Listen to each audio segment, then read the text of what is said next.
Hello everyone. अभी हम start करेंगे chapter number 3, admission of partner. ये लेक्चर सिर्फ वही लोग देखेंगे जिनका फाइनल अकाउंट कंप्लीट हो चुका, और जो नई बैच वाले जिनका फाइनल अकाउंट बाकी था उन्होंने ये लेक्चर देखना नहीं, फालतू उनको कन्फ्यूजन होगा। वो बाद में मैं फिर से लिंक डाल दूंगा, उन्होंने बाद में देखना जब फाइनल अकाउंट कंप्लीट हो जाएगा। ठीक है, अभी अपने को देखने का है एडमिशन ऑफ पार्टनर।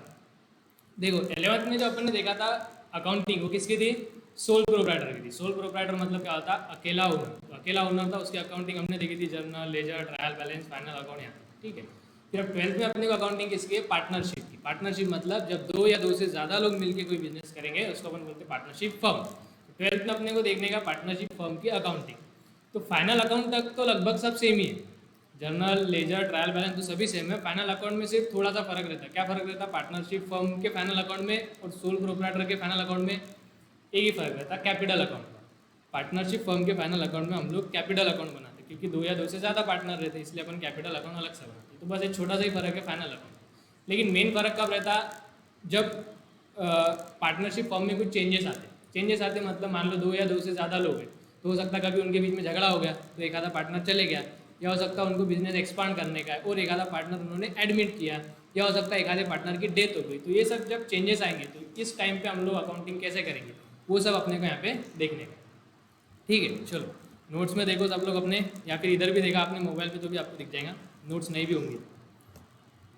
क्या बोलेगा? Reconstitution of partnership firm. Reconstitution of partnership firm means change in the agreement between partners due to admission, retirement और death of a partner. Reconstitution, reconstitution मतलब क्या होता? रिकॉन्स्टिट्यूशन, कॉन्स्टिट्यूशन मतलब फॉर्म करना, और reconstitution मतलब फिर से फॉर्म करना। तो reconstitution of partnership firm means change. किस में चेंज आ रहा है? पार्टनर्स के बीच में। ड्यू टू, कारण क्या है, वजह क्या है? तीन वजह इसमें, एक तो हो सकता है एडमिशन, तो रिटायरमेंट और एक तो डेथ ऑफ अ पार्टनर। तो ये तीन कारण होंगे जिसमें हम पार्टनरशिप फर्म का रिकॉन्स्टिट्यूशन करेंगे। ठीक है, अब एक एक करके डिटेल में उसको अपन समझते हैं। पहला क्या है? Admission of new partner. पहला रिकॉन्स्टिट्यूशन क्या होगा? जब मान लो आपने न्यू पार्टनर फॉर्म किया, मान लो कोई भी दो पार्टनर थे,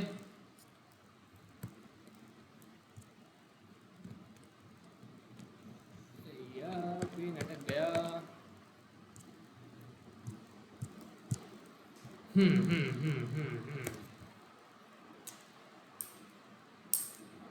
मान लो कोई भी दो पार्टनर थे, तो उनको बिजनेस एक्सपांड करने का था, तो उनको जरूरत पड़ी हम एक और पार्टनर को लेते। क्यों लेंगे नए पार्टनर को हम लोग? बोलो बोलो। हो सकता अपने को पैसे की ज़रूरत है, बिजनेस बढ़ाना है तो पैसे की ज़रूरत है। नया पार्टनर आएगा तो ऐसे खाली हाथ आएगा क्या? किसको भी ले लेंगे क्या अपन पार्टनरशिप फॉर्म में?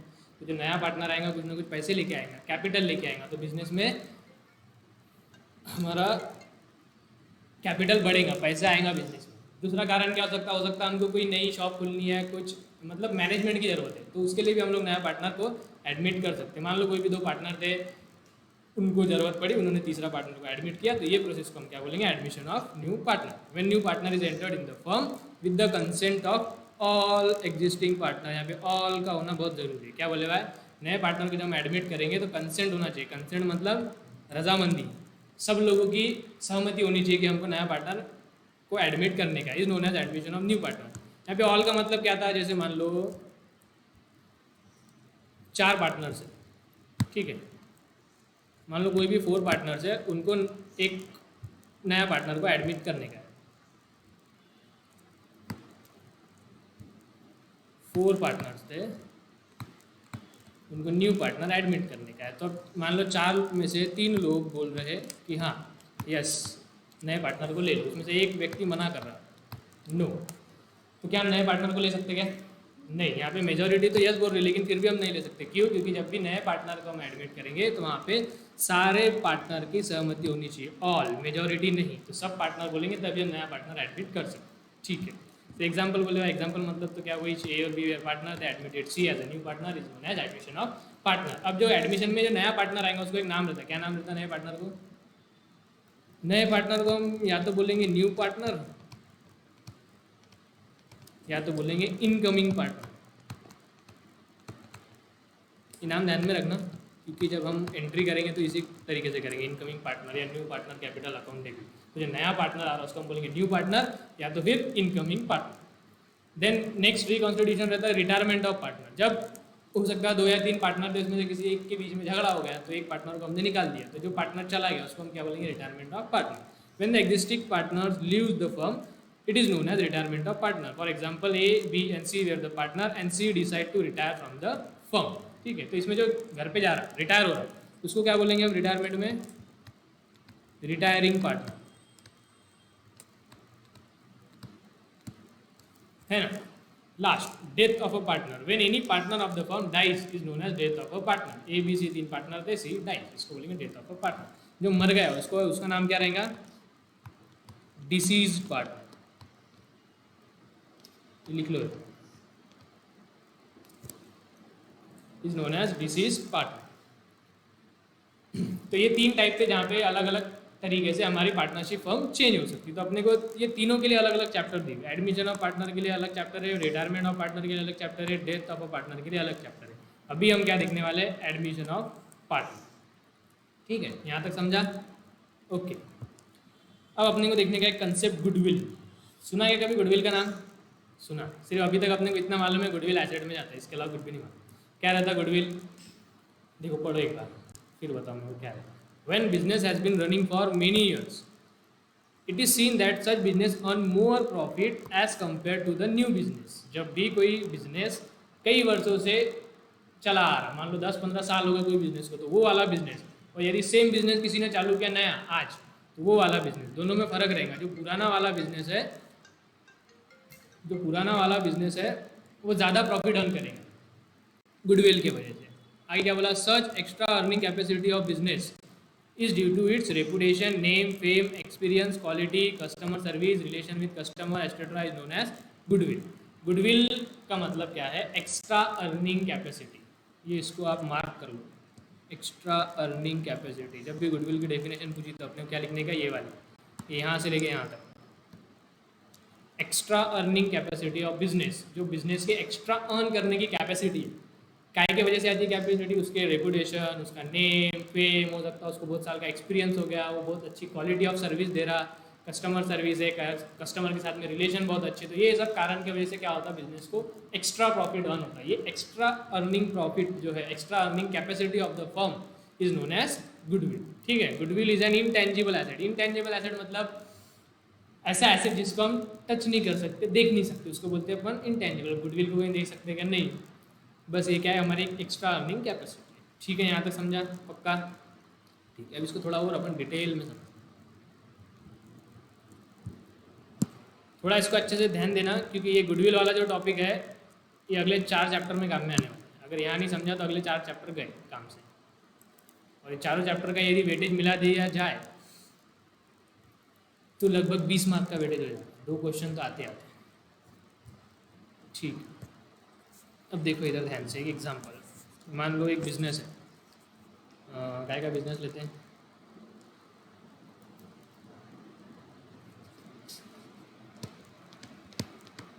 मुस्तफ़ा मिष्ठान. मिष्ठान मतलब क्या होता है बेटा, मिठाई की दुकान है. ये मुस्तफ़ा मिष्ठान की बैलेंस शीट है.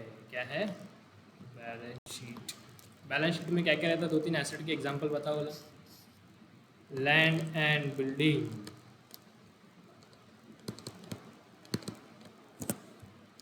लैंड एंड बिल्डिंग मान लो 10 लाख की, दिख रहा ना.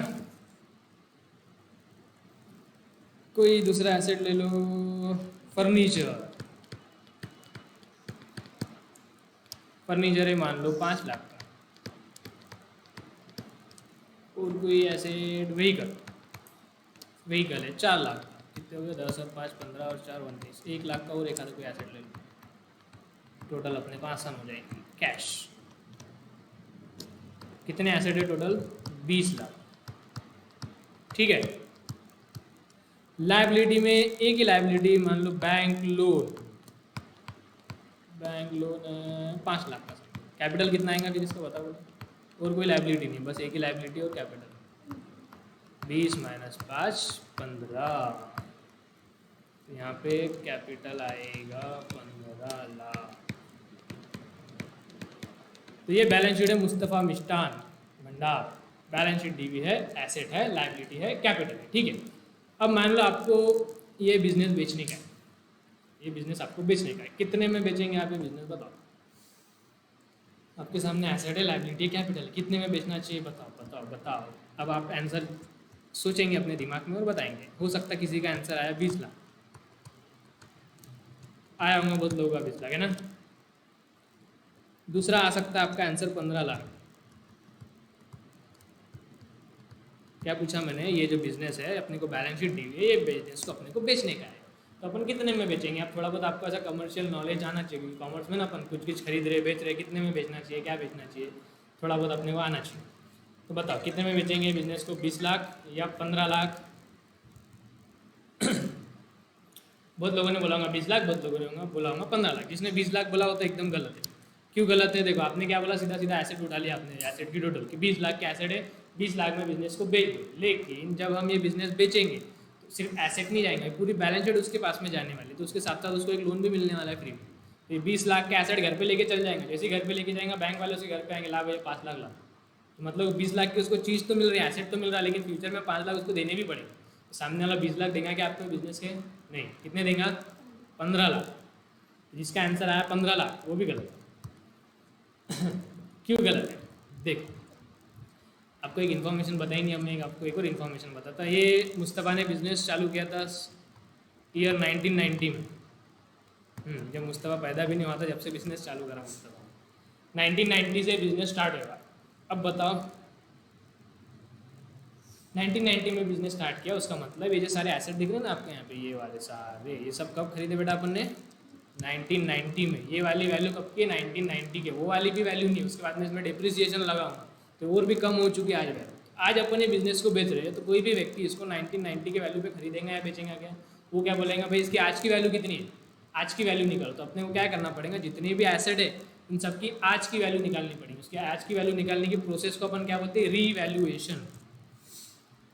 तो क्या बोलते हैं, रीवैल्यूएशन। देखो अपन देख तो रहे एग्जाम्पल, लेकिन अपन अगले 3-4 कंसेप्ट इसमें समझने वाले हैं। जो नोट्स में दिए हुए 3-4 कंसेप्ट इसमें अपन समझने वाले, तो ध्यान देना।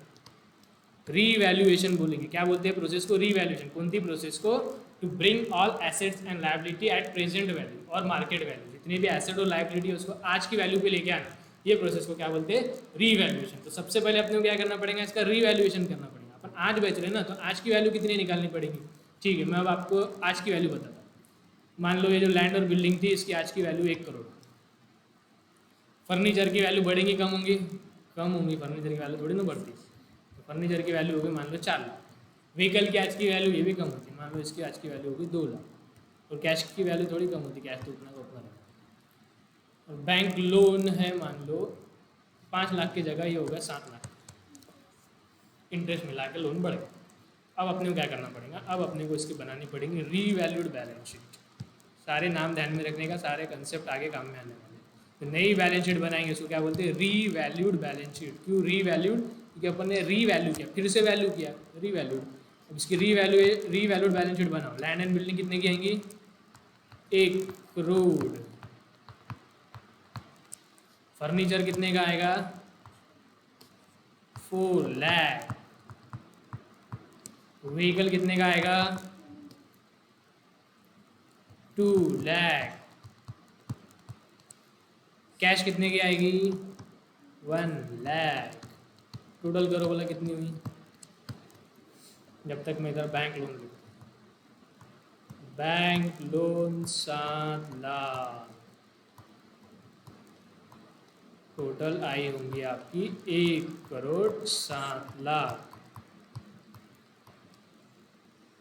बरोबर है बेटा, ज़्यादा होगा कुछ तो नहीं, 1,07,000 का, 1 करोड़ 7 लाख। इधर भी आना चाहिए 1 करोड़ 7 लाख। तो कैपिटल कितना हो गया हमारा, 1 करोड़। सर कैपिटल कैसे बढ़ गया, पहले तो 15 लाख ही था, अब 1 करोड़ हो गया। उसने पैसे लाए क्या, नहीं पैसे तो नहीं लाए बेटा, लेकिन कैपिटल क्यों बढ़ा मैं बताता आपको। हमने एसेट की वैल्यू बढ़ा दी, एसेट की वैल्यू बढ़ाई। पहले देखो यहाँ पे 10 लाख था, वो 1 करोड़ हो गया, तो ये 90 लाख इसको पहले वाले एसेट पे फायदा हुआ, फायदा हुआ ना, प्रॉफिट हुआ। उसको यहाँ पे सारे अपन एसेट को कम ज़्यादा करेंगे तो उससे प्रॉफिट या लॉस होगा। मान लो यहाँ पे पूरा अपने को प्रॉफिट हुआ, तो ये जो प्रॉफिट हुआ, प्रॉफिट कहाँ पे जाता, बैलेंस शीट में प्रॉफिट जो होता है आखिरी में कहाँ पे जाता है, कैपिटल में। तो इन सबको एसेट का जो अपन ने रीवैल्यूएशन किया उसके वजह से बिजनेस को फायदा हुआ, प्रॉफिट हुआ, और प्रॉफिट कहाँ जाता है? कैपिटल में। इसके वजह से कैपिटल 15 लाख से 1 करोड़ हुआ। कैपिटल बड़ा मतलब उसने पैसे नहीं लाए घर से, उसको यह एसेट के रीवैल्यूएशन में फायदा हुआ, और फायदा अपन ने कैपिटल में जोड़ दिया, इसलिए उसका कैपिटल हो गया 1 करोड़। ठीक है यहाँ तक? ओके। अब बताओ ये बिजनेस कितने में बेचना चाहिए? अब आपका आंसर आ रहा होगा 1 करोड़ 7 लाख, जो नहीं आना चाहिए अब तक, तो आपको समझ जाना चाहिए 1 करोड़ 7 लाख तो बिल्कुल भी नहीं आएगा। दूसरा आपका आ सकता है आंसर 1 करोड़, है ना? तो जिसका आंसर 1 करोड़ आया वो भी गलत। इसको 1 करोड़ में भी नहीं बेचेंगे। इसमें एक और चीज़ है। क्या चीज़ आएंगी देखो। अब ये इसने बिजनेस कब चालू किया था बेचारे ने? 1990 में। तो 30 साल से इसने मेहनत करके बिजनेस को इस मुकाम पर पहुंचाया कि ये बिजनेस आज प्रॉफिट अर्न करने की कैपेसिटी में आ गया। ठीक है, अब अपन इसको बेच रहे हैं, तो कितने में बेच रहा है? आप बोल रहे 1 करोड़ में बेच दो, तो 1 करोड़ तो आपने सिर्फ ये एसेट्स की वैल्यू लगाई। और एक कौन से एसेट्स की वैल्यू लगाई आपने? टेंजिबल एसेट्स की वैल्यू लगाई। ये केवल वही एसेट आपको दिख रहे जो दिख सकते, देख सकते, टच कर सकते, लेकिन इतनी जो इसकी 30 साल की मेहनत है, इसके वजह से इसने नाम कमाया, इज्जत कमाई, इसकी वजह से इसको ज़्यादा का प्रॉफिट हो रहा, जिसको अपन बोलते हैं अकाउंट की भाषा में गुडविल हो रही है। उसके पैसे तो जोड़े ही नहीं, वो भी पैसे जोड़ने पड़ेंगे ना। क्यों जोड़ने पड़ेंगे? आप इसको ऐसा समझ सकते हैं, मान लो ये जो बिजनेस 1990 से कर रहा 30 साल से, तो इसको प्रॉफिट हो रहा मान लो 10 लाख रुपये। ठीक है, ये बिजनेस से उसको हर साल 10 लाख रुपये प्रॉफिट होगा। अब ये सामने वाले कोई बिजनेस यदि बेचेंगे कितने में? अगर आप बोल रहे 1 करोड़ में, मान लेता 2 मिनट के लिए 1 करोड़ में बेच रहे, अगर 1 करोड़ में बिजनेस बेच रहे हैं तो ये क्या बोलेगा सामने वाले को? देख, अगर वो सामने वाला ये बिजनेस नहीं खरीदा तो 1 करोड़ रुपये उसने सेम बिजनेस स्टार्ट कर लिया। ठीक है, सेम है जो दुकान थी मुस्तफ़ा मिष्ठान भंडार, उसके सामने एक और दुकान चालू हो गई जयेश मिष्ठान भंडार। सेम उसने 1 करोड़ रुपये वैसे के वैसे लगाया। इसने क्या करा? पूरी उसकी दुकान देख के आ गया और सेम एग्जैक्ट वैसा का वैसा कॉपी कर लिया। फर्नीचर भी उतने का ही, सब सब सब सब सेम एग्जैक्ट वैसा का वैसा, सेम दुकान उसने लगा लिया, सारे एसेट सेम, सब सेम, मिठाई भी वैसी बना रहा, क्वालिटी भी वैसी, सब वैसा। लेकिन आपको लगता है कि 10 लाख रुपये कमा पाएगा? फिर भी नहीं कमा पाएगा। क्यों नहीं कमा पाएगा? इसने सारे एसेट तो खरीद लिए, टेंजिबल एसेट तो खरीद लिए, लेकिन ये नया नया है, इसके पास गुडविल का है। लोग फिर भी किसके पास जाएंगे? इसके पास ही जाएंगे, मुस्तफ़ा के पास ही जाएंगे। भले ये महंगा बेचे, हो सकता है ये कोई मिठाई बेच रहा होगा मुस्तफ़ा 500 रुपये किलो, हो सकता है जयेश बेच रहा है 400 रुपये किलो, लेकिन फिर भी लोग इसको प्रेफर करेंगे। क्यों? क्योंकि अभी तक इसका नाम हो गया, ऐसे कस्टमर जुड़ गए ना। अपन बोलते हैं ना हमारा पुराना कस्टमर है, हमारे पास ही आता है, जो लॉयल्टी जुड़ती, कस्टमर लॉयल्टी, उसकी वजह से हमारी गुडविल है। तो क्या होगा? ये सेम बिजनेस किसी ने चालू भी कर लिया, सारे सेम एसेट भी ला लिया, फिर भी वो उतना कमा नहीं पाएगा, थोड़ा कम कमा पाएगा। तो ये प्रॉफिट मान लो 10 लाख नहीं, 4 लाख ही कमा पाएगा। तो ये जो फर्क आ रहा है ना, ये 500 रुपये से बेच रहा फिर भी कमा ले रहा है, 400 से बेचा फिर भी कमा रहा है, 100 रुपये एक्स्ट्रा अर्न कर रहा है, एक्स्ट्रा अर्निंग कैपेसिटी जिसको अपन बोलते हैं, यही गुडविल। जितना एक्स्ट्रा का अर्न करता है उसको अपन गुडविल बोलते हैं। तो यहाँ पे ये क्या बोलेगा मुस्तफ़ा इसको? देख, 1 करोड़ में तू मेरा बिजनेस ले लेगा, अगर मेरा बिजनेस नहीं लेता तो खुद से बिजनेस स्टार्ट करता, तो देखो प्रॉफिट कितना होता बेटा? 4 लाख। मेरा बिजनेस लेने की वजह कितना प्रॉफिट होगा? देखो 10 लाख। तो देखो एडिशनल कितना प्रॉफिट अर्न हो रहा मेरी वजह से? 6 लाख। ऐसा बोलेगा ना मुस्तफ़ा, एडिशनल प्रॉफिट अर्न हो रहा मेरी वजह से, तो ये भी पैसे मांगेगा मुस्तफ़ा। बिल्कुल मांगना चाहिए। इसकी इसने 30 साल की जो मेहनत है उसके भी पैसे सामने वाले से अपन मांगेंगे, जिसको अपन बोलते हैं गुडविल। तो गुडविल के लिए भी अपन पैसे सामने वाले से मांगेंगे। तो कितना पैसा मांगना? तो इसके 2-3 तरीके। एक तो मुस्तफ़ा उसको बोल सकता देख, ये 6 लाख छोड़ दे, हटा दे। मैं बोलता कि मेरा बिजनेस प्रॉफिट कमाता 10 लाख, ये 10 लाख रुपये देखो अब कितने साल तक आ सकते हैं? हो सकता है 3 साल 4 साल। अब मान लो इसने बिजनेस बेच दिया तो धीरे धीरे लोगों को पता चल जाएगा ना, इसने बिजनेस बेच दिया, मुस्तफ़ा ने बिजनेस बेच दिया, तो हो सकता है 2 साल 3 साल तक उसके पुराने कस्टमर आएंगे। लेकिन जैसे जैसे सबको पता चल गया कि ये दुकान बिक गई, किसी और की है, तो जो पुराने कस्टमर है वो धीरे धीरे कम हो जाएंगे। इसके पास क्यों जाएंगे? जयेश के पास। तो धीरे धीरे मुस्तफ़ा की गुडविल कम होती जाएगी और इसकी खुद की अपनी गुडविल क्रिएट होती जाएगी। जयेश वो खुद भी तो मेहनत करेगा, उसके भी तो कस्टमर जुड़ेंगे। जब भी ये बिजनेस बेचेगा तो पुरानी जो गुडविल है उसका फ़ायदा होगा, लेकिन ऐसा ज़िंदगी भर तक होगा क्या? नहीं, सिर्फ कुछ साल के लिए, 2 साल 3 साल 5 साल तक ही होगा। तो ये जो एक्स्ट्रा उसको प्रॉफिट हो रहा है, या जो प्रॉफिट 10 लाख का हो रहा है, तो इसके कितने साल तक के पैसे मांग सकता? 3 साल 4 साल 5 साल, ज़्यादा से ज़्यादा मान लो 3 साल तक।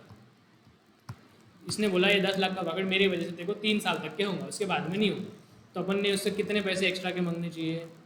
10 लाख इंटू 3, ये 30 लाख भी अपन ने उससे मांगने चाहिए। तो 30 लाख किस बात के बेटा? इसको ही अपन बोलते गुडविल। ये क्या निकाला आपने? 30 लाख गुडविल की वैल्यू निकाली। 30 लाख क्या हुआ? गुडविल। तो अब अपन कितने में बेचेंगे दुकान इसकी?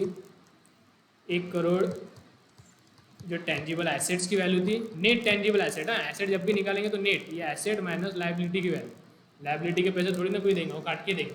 तो नेट एसेट की वैल्यू कितनी है यहाँ पे 1 करोड़ प्लस और कितने लेंगे अपन उससे 30 लाख रुपये। तो टोटल कितने रुपए लेंगे बेटा 1 करोड़ 30 लाख। ठीक है, ये 1 करोड़ किस बात के लिए आपने, टेंजिबल एसेट्स, टेंजिबल एसेट मतलब जो एसेट को अपन देख सकते हैं, बिल्डिंग फर्नीचर वगैरह ये सब। और ये ऐसा एसेट है जो दिखाई नहीं देता लेकिन होता है, इनटेंजिबल एसेट, जो कि क्या है ये केस में गुडविल। तो जब भी अपन कोई चीज़ बेचेंगे खरीदेंगे तो हमेशा एक चीज़ ध्यान में रखना, सिर्फ एसेट की वैल्यू नहीं, उसके साथ साथ में गुडविल भी आती है। तो आप यदि कई बिजनेस बेच रहे हैं या कोई बिजनेस आप भविष्य में खरीदेंगे, सिर्फ एसेट की वैल्यू पे नहीं बेचेंगे या खरीदेंगे, उसमें गुडविल का भी होना जरूरी है। तो आपने दिमाग लगाना चाहिए, अब आप अकाउंट्स के बच्चे, तो एक्स्ट्रा अपन ने दिमाग लगाना चाहिए, है ना। तो 1 करोड़ 30 लाख में बेचेंगे, लेकिन इसमें भी नहीं बेचेंगे तो किस में बेचेंगे सर बता दो, फाइनली बस हो गया, थक गया। ठीक है, देखो यहाँ पे क्या है कि आपने 10 लाख रुपए पूरे के पूरे ले लिए, 10 लाख इंटू 3 पूरे 30 लाख उससे रुपए उससे अपन ने ले लिए। ये भी गुडविल निकालने का एक तरीका है, ये one of the method of goodwill. आगे देखेंगे अब अपन method for calculation of goodwill, उसमें से एक मेथड है, आपने पहले ही सीखी। एक दूसरी मेथड क्या बोलती है, अब यहाँ पे क्या बोल रहा था मुस्तफ़ा उसको कि मेरे वजह से तू 10 लाख रुपए कमाएगा, है ना।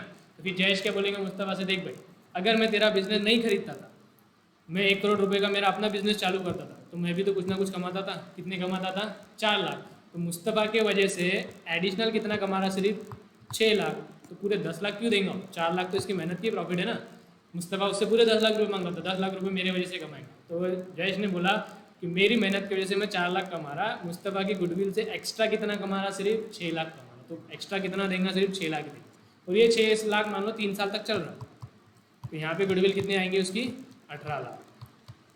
तो ये भी एक गुडविल निकालने का एक तरीका है, मेथड है। एक मेथड में क्या करना, पूरा प्रॉफिट ले लेना multiplied by number of year, जितने साल तक गुडविल चलेंगी।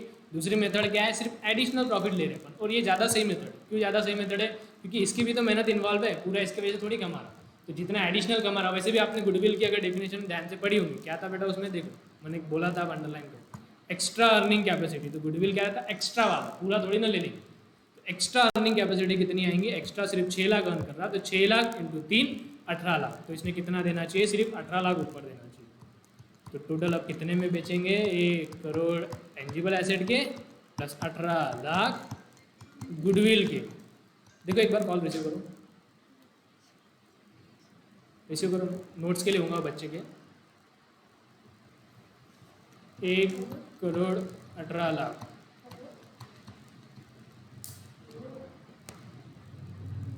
तो श्वेता का होगा शायद, श्वेता बाहर होंगी, उसको नोट दीजिए। तो 1 करोड़ 18 लाख में हम लोग ये बेचेंगे। ठीक है, अब इसमें हो सकता है आपको प्रॉफिट जोड़ना है, प्रॉफिट तो आपको जितना जोड़ना है जोड़ सकते हो, उसके ऊपर आप बेचेंगे। नहीं, किसको लगता है मेरे को 2 लाख प्रॉफिट होना चाहिए, 1 करोड़ किसमें बेचेंगे, किसको लगता है 20 लाख होना चाहिए, तो जो भी जैसा भी, लेकिन इतना मिनिमम 1 करोड़ 18 लाख में आपने बेचना चाहिए। यहाँ तक समझा गया कंसेप्ट, पक्का, ठीक, वेरी गुड। तो अपन ने 3 चीज़ें यहाँ पे समझ ली जो अपने को आगे बहुत काम में आने वाली। कौन सी 3 चीज़ें, एक तो रीवैल्यूएशन, मतलब जब भी कोई अपन बिजनेस बेचेंगे या नया पार्टनर आएगा तो उसको ऐसे ले लेंगे क्या, नहीं, उसके आने के पहले हम क्या करेंगे, रीवैल्यूएशन करेंगे हमारे एसेट्स और लायबिलिटी का।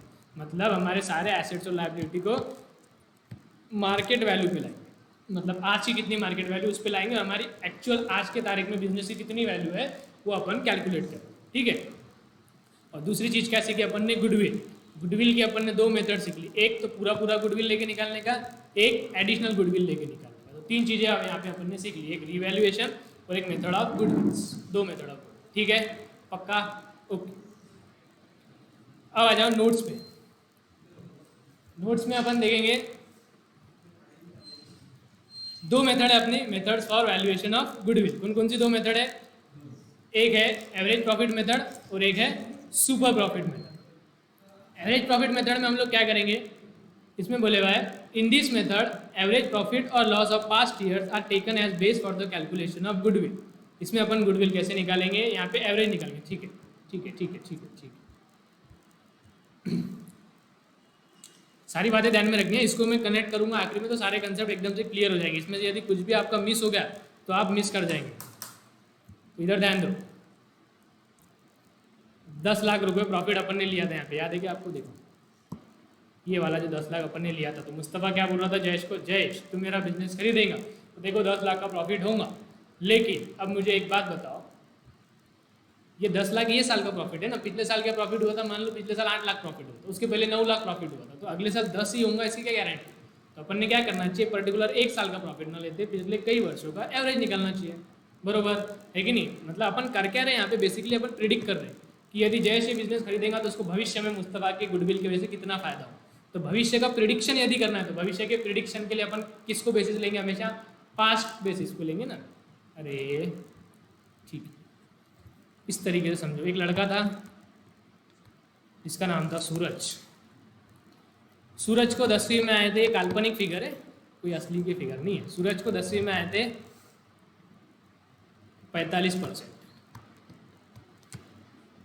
अब मैं आपको पूछता सूरज को 12th में कितने परसेंट आएंगे पता, तो आप बोलेंगे 40 के आसपास आ जाएंगे, है ना। तो आपने एक साल का फिगर देख के अंदाजा लगा लिया, लेकिन अब मैं आपको कुछ पिछले फैक्ट बताता हूँ। सूरज है ना हमारा सूरज, इसी सूरज को 7th में आए थे 90%, इसी सूरज को 8th में आए थे 92%, इसी सूरज को 9th में आए थे 94%। अब बताओ 12th में क्या है। सूरज बच्चा होशियार है हमारा, 90 अब हो ही जाता उसको, लेकिन क्या हुआ 10वीं में कुछ भी हो सकता है। 10वीं में बेचारा बीमार पड़ गया, उसका हाथ टूट गया, उसने लिखा जो भी लिखा है चेक कर को समझ में नहीं आया, तो कुछ ना कुछ हादसा होगा उसके साथ, इसकी वजह से 45% आया। हर बार 45 आएंगे क्या, नहीं। तो किसी एक साल का लेके आगे का प्रेडिक्ट कर लेना थोड़ा सा गलत होता है ना। किसी भी इंसान की एक ही मुलाकात हुई और आप उसके बारे में अनुमान लगा लिए बहुत अच्छा इंसान है, खराब इंसान है, तो आप गलत अंदाजे पे आएंगे, है ना। तो इसलिए उससे थोड़ा ज़्यादा समय अपन उसके साथ बिताएंगे तो अपने को ज़्यादा सही प्रेडिक्शन आएगा, है ना। तो आप अच्छे से इसको रिलेट कर पाएंगे। तो अपने को क्या करना पड़ता है, पिछले कई वर्षों के अपन एवरेज लेंगे, फिर अपन बोलेंगे सर इसको 90 के आसपास तो आ ही जाएंगे, है ना। तो अपन ने क्या करना चाहिए, पिछले कई सालों का एवरेज लेना चाहिए और फिर आगे का प्रिडिक्शन करना चाहिए, बरोबर। अब आपको समझ में आ गया। तो 10 लाख अपन ने एक साल का प्रॉफिट न लेते अपन ने क्या करना चाहिए, पिछले कई वर्षों का एवरेज निकालना चाहिए, उस एवरेज को प्रॉफिट अपन ने मानना चाहिए। इसने 10 लाख बोला था ना, तो मान लो इसको प्रॉफिट इस प्रकार थे 9 लाख, नहीं 9 लाख नहीं, थोड़ा आगे पीछे लेता आपको अच्छे समझ में आएगा। 6 लाख,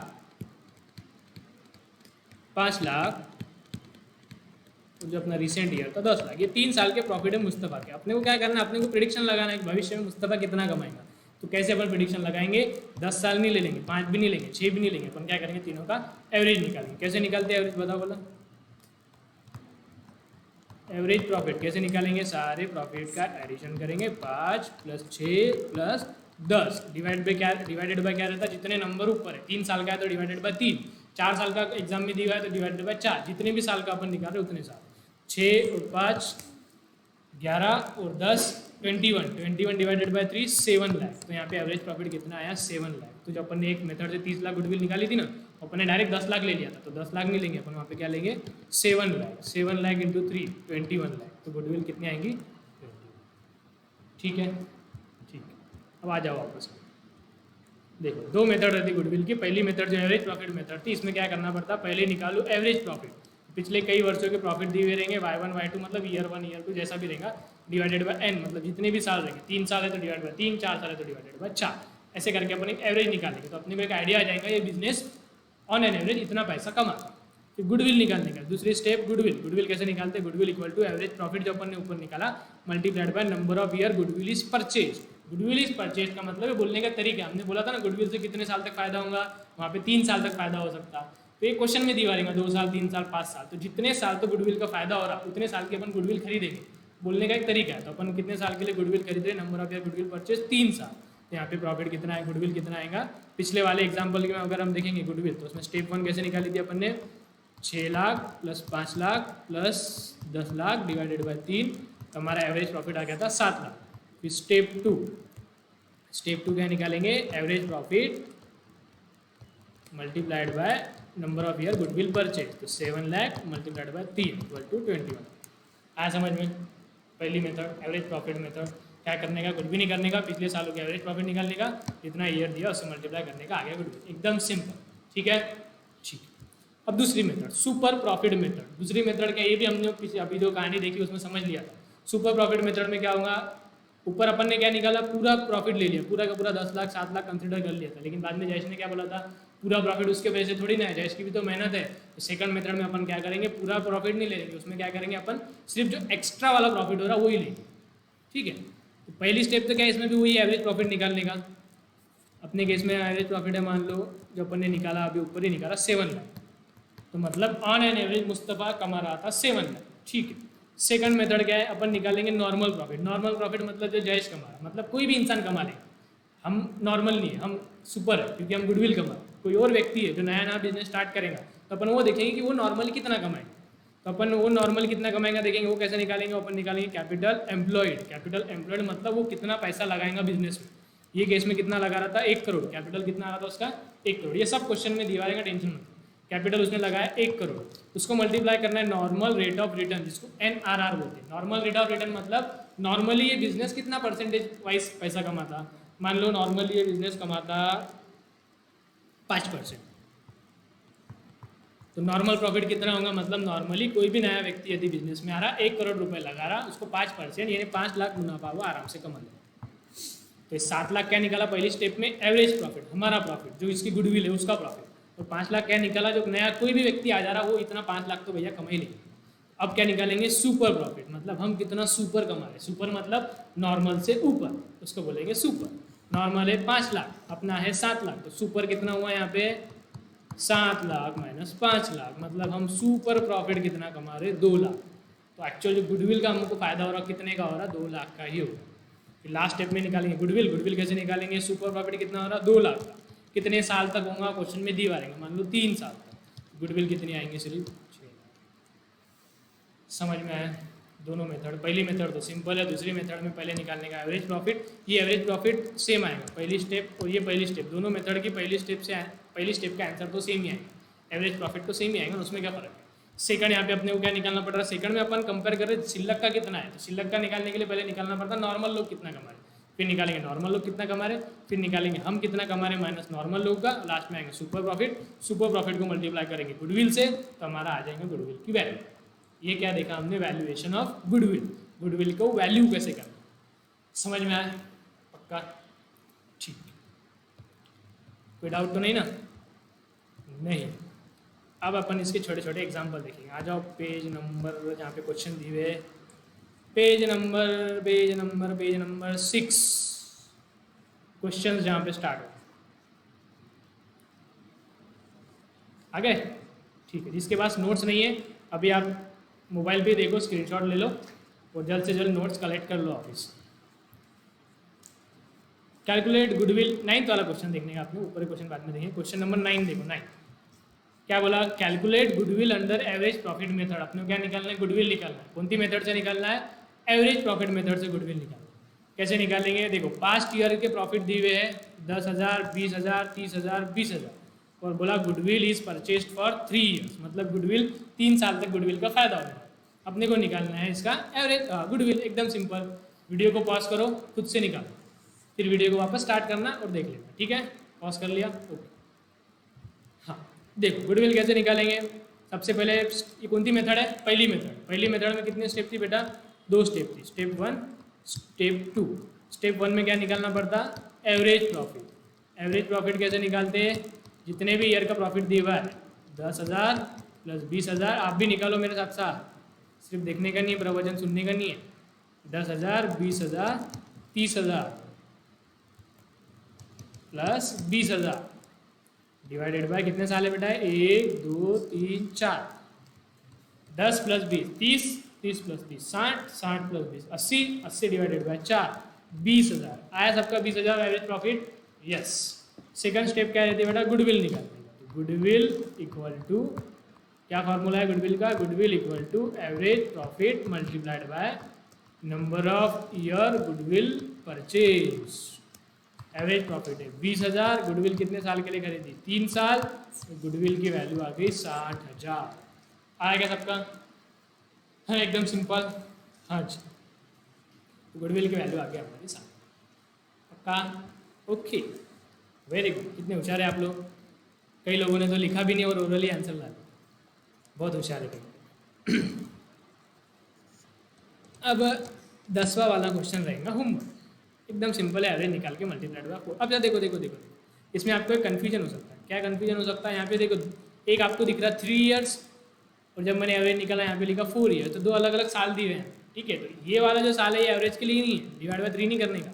ये साल है मल्टीप्लाई जिससे करते वो वाला। और एवरेज किससे निकालते? जितने साल के प्रॉफिट है। 4 है तो 4, 3 है तो 3, 10 है तो 10। ठीक है, ओके, वेरी गुड। 10th वाला क्वेश्चन होमवर्क करने का, कल हम इसको सॉल्व करेंगे। 2 मिनट, 2 मिनट नहीं बेटा, 10 मिनट।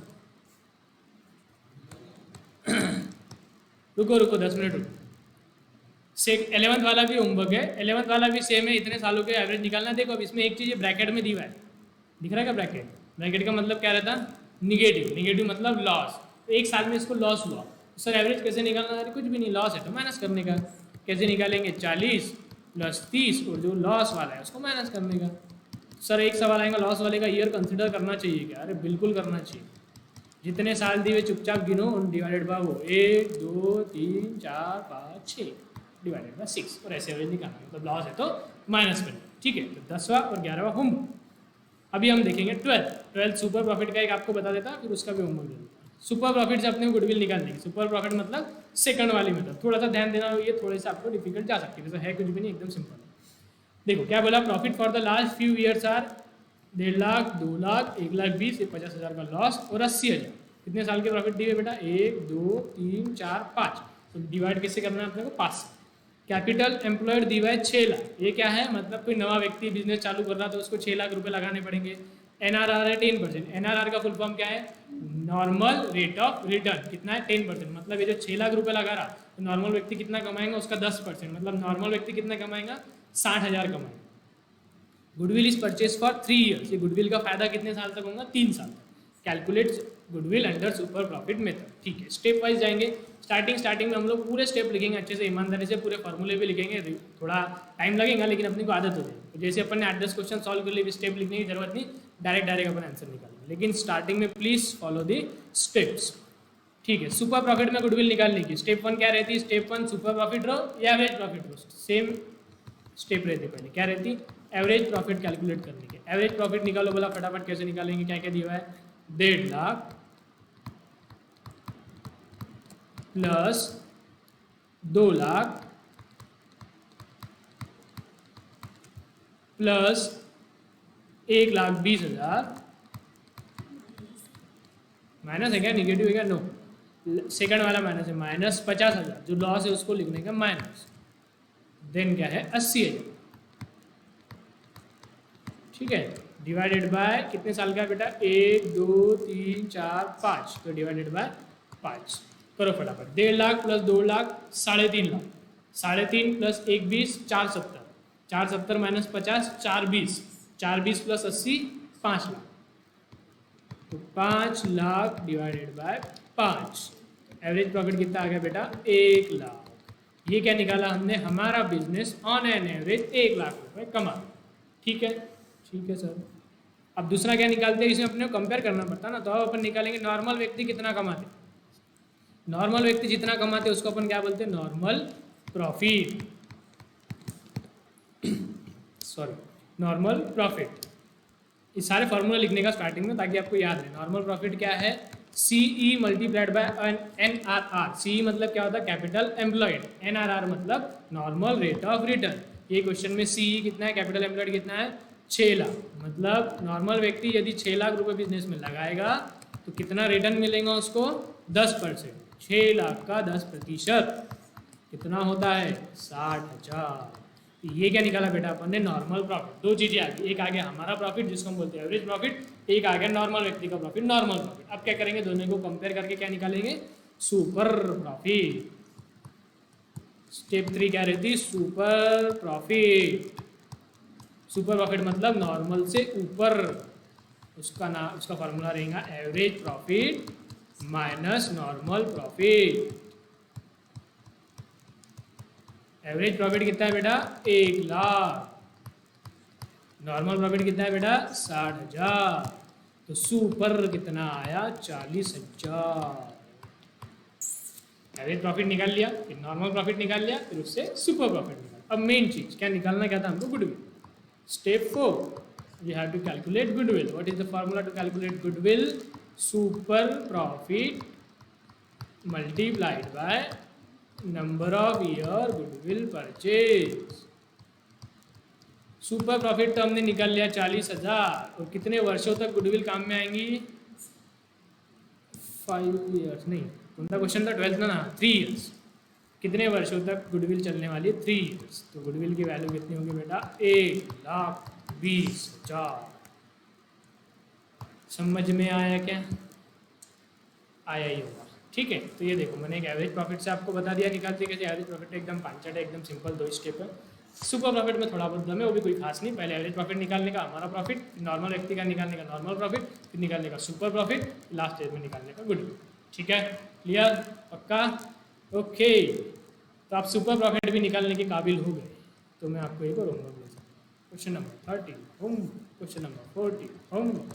एकदम 2-2 मिनट के क्वेश्चन, कोई बड़ी बात नहीं। ठीक है, सब दिया है, कैपिटल क्या एम्प्लॉयड दिया है, एनआरआर दिया है, गुडविल दिया है। 15 में दोनों है, चलो ठीक है, इतना ही होंगे। 4 क्वेश्चन होंगे, क्वेश्चन नंबर 10, 11, 13, 14, और सब लोग करेंगे। और हाथों हाथ रोज के रोज लेक्चर देखा करो। आज से रोज 3 लेक्चर आने वाले हैं। जो पुरानी बैच है उनको तीनों लेक्चर देखने हैं। फाइनल अकाउंट भी देखना है, एडमिशन भी देखना है, एसपी का भी देखना है। यदि आपको लगता है हमको कोई डाउट नहीं है तो ठीक है, लेकिन आप देखेंगे तो मेरे हिसाब से अच्छा रहेगा, क्योंकि बहुत गैप आ गया और उसको बहुत वेटेज है वाले चैप्टर, 15 मार्क का क्वेश्चन आता, तो देख लो, कुछ नहीं जाता। 1 घंटा यूट्यूब का कुछ और नहीं देखने से चाहिए, देख लेंगे, है ना।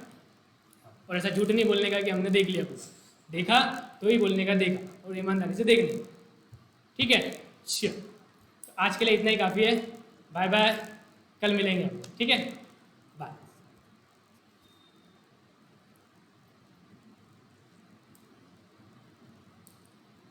रिकॉर्डिंग चालू है।